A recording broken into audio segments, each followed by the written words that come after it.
All right, good morning, ladies and gentlemen. Welcome back to your Plug Time SAT Prep session. We're going to be using the same topic that we used the last time we were together, and that is your parallel lines and transversal rules, as well as your triangle angle sum theorem, so your basic geometry rules. Remember that it is very, very important that you are writing your name, first and last name, up here on the name line, and that you are circling both your teacher's name in this box and your class in this box over here. That needs to be done every single time. Please make sure you do it clearly. So let's get down to business here. We're going to start with example 1. Again, these are similar to the ones we did last week. So, example 1 says, in the figure to the right, BC and DE are parallel. So BC and DE are parallel, which means that we have some corresponding angles here.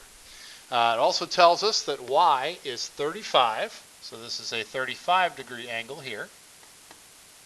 That is a 35-degree angle right there. I'm going to switch to a thinner pen in hopes that it helps out a little bit here. Okay, so this is a 35-degree angle here, which means that according to the corresponding angle postulate, this angle up here is 35 degrees as well. Okay, so that's 35 degrees as well. So you can see I've got new technology I'm playing with here, so bear with me a little bit here while we get this figured out. 35-degree angle right there.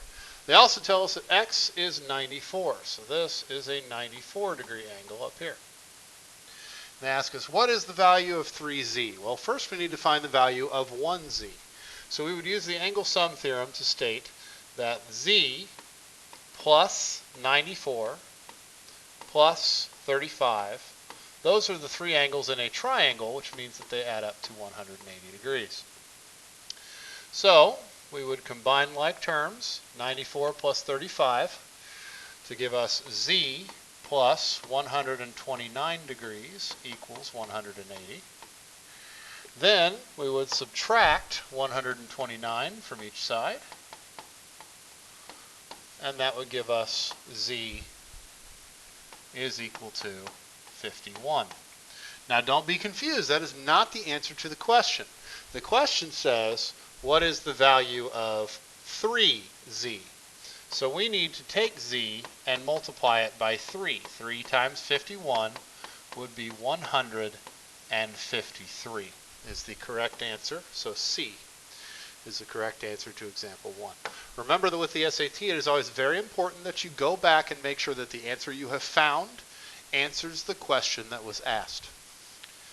Okay, example 2 says in the figure to the left, there are three lines intersecting at point P. Oops, a little bit too far there. Okay, 3 points intersecting at P, or 3 lines intersecting at point P.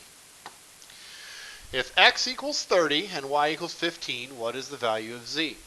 Well, if x is 30, then this angle here is 30 plus 24, or 54 degrees.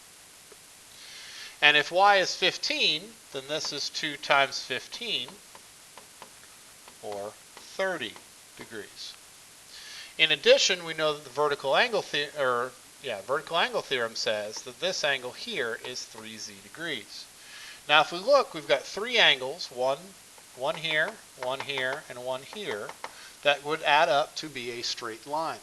So we should be setting up the equation that the 30-degree angle, that's 2y, plus 3z, plus the 54-degree angle, that's your x plus 24, those three angles together have to add up to 180 degrees. Again, that would be adding like terms to give us 3z plus 84 equals 180. Then we would finish solving that equation by subtracting 84 from each side to give us 3z equals 96. And then we would be dividing by 3, and that would give us that z equals 32. Again, it is very important we go back and make sure that we have answered the question that was being asked. What is the value of z? Z is 32. Okay, example 3 here says in the figure to the right, segment AB intersects segment CD at point E. If x is equal to 86, what is the value of y? So this actually requires an additional step because we've got an 86-degree angle at C. But in order to find y, we need to know what this angle is. Well, we can figure out that angle because it's vertical to the one that is unmarked in triangle EBC. So I'm going to call that angle Z, and I'm going to find that first. So Z plus 32 plus 86 equals 180. And I start there. I find Z first. This plus didn't really end up looking like a plus, so I'm just going to fix that real quick. Combine like terms. Z plus 118 equals 180. Subtract 118 from each side would give us Z equals what? 62, which means that this is a 62-degree angle, and vertical angles tell us that angle DEA is 62 degrees as well.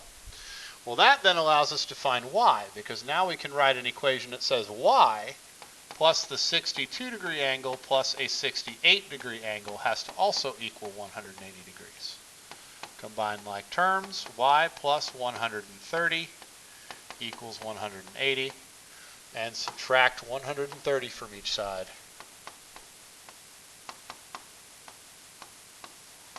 Gives us y has to be 50. That has to be a 50-degree angle there at angle D. Okay, again, what is the value of y? Well, the value of y is 50. Always make sure your answer is actually answering the question. Okay, example 4, the picture didn't stay very clear, so please take a minute, look up at the screen, and make sure you see that this picture, in the figure to the left, segments AE and BD are parallel.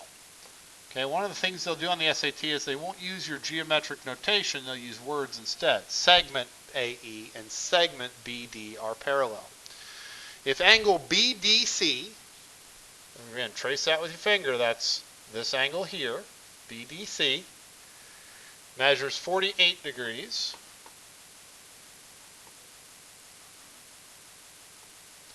and angle DBC, measure that, that's this angle over here, is 52 degrees. What is the measure of angle ECA? Now in this case, we don't even really need the fact that the lines are parallel. Usually what they would do is give you one of these corresponding angles down here instead. So anyway, what is the measure of angle ECA? Well, that's this angle up here, which where I'm putting the X. So we have triangle BCD there. The measure of angle ECA plus the 52-degree angle plus the 48-degree angle, those three angles together form a triangle.